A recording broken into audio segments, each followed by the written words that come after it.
নাকি রাজনৈতিক কারণে হয়েছে এটা খুঁজে বের করতে হবে। এটা অসত্য। যেভাবে বাংলাদেশের ব্যাপারে পরিবেশ তৈরি করা হচ্ছে, ভীতি সৃষ্টি করা হচ্ছে, বাংলাদেশের পরিবেশ এমন নয়। আসলে দেখেন, আমরা এখানে দলীয় দাবি দাওয়া নিয়ে আসি, আমরা এসেছি জাতীয় স্বার্থের বিষয়টা আলোচনা করি। ডক্টর ইউনূসের সাথে সাক্ষাৎ করতে এসেছেন বাংলাদেশ জামাত ইসলামীর আমির ডাক্তার শফিকুর রহমান। আমরা দেখছি যে এই মুহূর্তে তার গাড়ি ভেতরে যাচ্ছে, ভেতরে যাচ্ছেন এই মুহূর্তে, অর্থাৎ তত্ত্বাবধায়ক সরকারের প্রধান উপদেষ্টা ডক্টর ইউনূসের সাথে দেখা করতেন। আমরা দেখছি সেই গাড়িতেই কিন্তু রয়েছেন তিনি এই মুহূর্তে। এর আগে কিন্তু বেলা 4টার সময় আমরা দেখেছি যে বিএনপির মহাসচিব মির্জা ফখরুল ইসলাম আলমগীর সহ তার নেতৃত্বে কিন্তু বিএনপির স্থায়ী কমিটির সদস্যরা কিন্তু ডক্টর ইউনূসের সাথে দেখা করতে এসেছেন। এই মুহূর্তে আমরা দেখছি যে অর্থাৎ জামাত ইসলামীর আমিরও অর্থাৎ তিনি কিন্তু দেখা করতে এসেছেন। এরপরে অন্যান্য রাজনৈতিক দলগুলো কিন্তু প্রধান উপদেষ্টার সাথে দেখা করতে আসার কথা রয়েছে। আমরা দেখছি যে এখানকার ভেতরে যেসব অর্থাৎ শুধু জামাতের আমির নয়, অন্যান্য নেতৃবৃন্দ রয়েছেন এই মুহূর্তে, তারা ভেতরে যাচ্ছেন দেখা করার জন্য।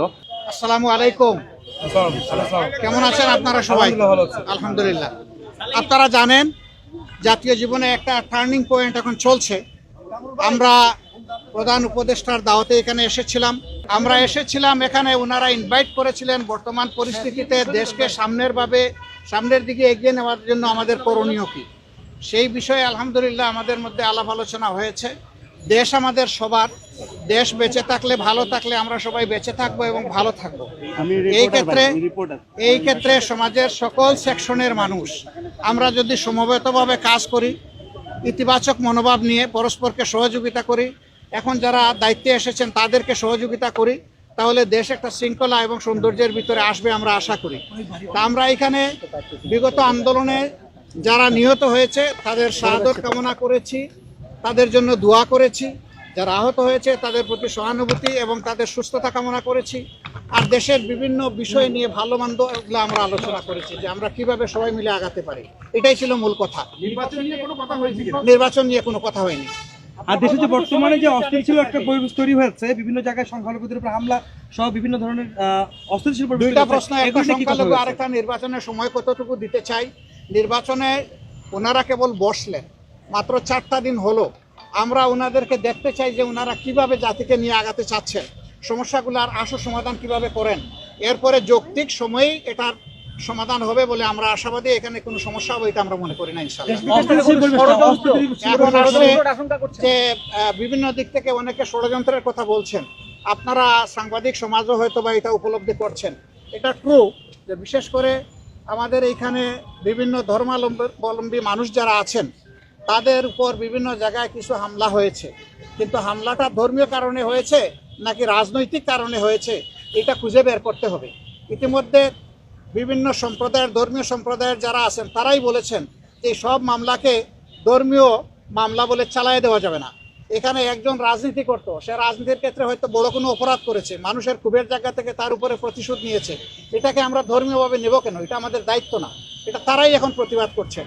আবার কোনো দেশ এখানে জড়ায়ে পড়ছে বিশেষভাবে, সেই দেশেরই বিবেকবান মিডিয়াগুলো এখন তার প্রতিবাদ করছে যে এটা অসত্য। যেভাবে বাংলাদেশের ব্যাপারে পরিবেশ তৈরি করা হচ্ছে, ভীতি সৃষ্টি করা হচ্ছে, বাংলাদেশের পরিবেশ এমন নয়। পার্টিকুলারলি আমাদের দলের নাম নিয়েও সেখানে এখন ভারতের গুরুত্বপূর্ণ ব্যক্তিরা তারা পোস্ট এডিটোরিয়াল লিখছেন যে কোথায় তাদেরকে অভিযোগ দিচ্ছেন আপনারা, তারা তো লাঠি হাতে মন্দির পাহারা দিচ্ছে। যারা মন্দির পাহারা দিচ্ছে তাদেরকে কেন আপনারা অহেতুক ব্লেম দেন? এভাবে তারাই এর প্রতিবাদ করছে, আমাদের প্রতিবাদ করার দরকার পড়ছে না। বিবিসির বিশ্লেষণ আপনারা দেখেছেন যে বিভিন্ন ফেক বিষয়গুলো তারা তুলে এনেছে তাদের মিডিয়ায়। বিবিসি তো আর বাংলাদেশের মিডিয়ার মতো আমরা বলতে পারবো না যে কারো দ্বারা চাপের মুখে পড়ে তারা এটা করেছে, আমরা তো তা বলতে পারবো না। এরকম কোনো চাপও নাই তাদের উপরে, তারা কারো চাপের পরোয়াও করে না। তা আমাদের অনেক সময় চাপে বিভিন্ন অবস্থা সৃষ্টি হয়ে যায়, তারা তো ওরকম না।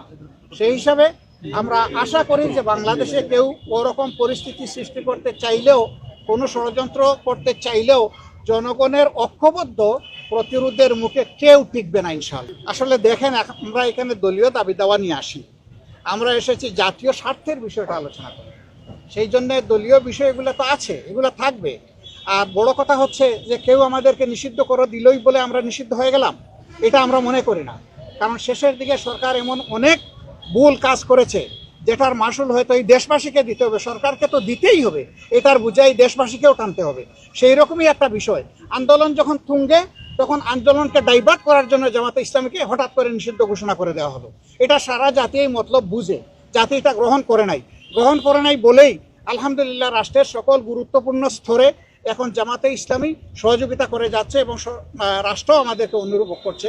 আমরা এটাকেই যথেষ্ট বৈধতা মনে করি, এর চাইতে বড় বৈধতার আমাদের প্রয়োজন নেই। রাষ্ট্রীয় পরিচালনার ক্ষেত্রে আপনারা কোনো পরামর্শ দিয়েছেন কিনা, কোন জিনিসগুলোকে বেশি প্রাধান্য দেওয়া উচিত? আমরা আমাদের সঙ্গত জায়গা থেকে যেটা বুঝি সব দিয়েছি।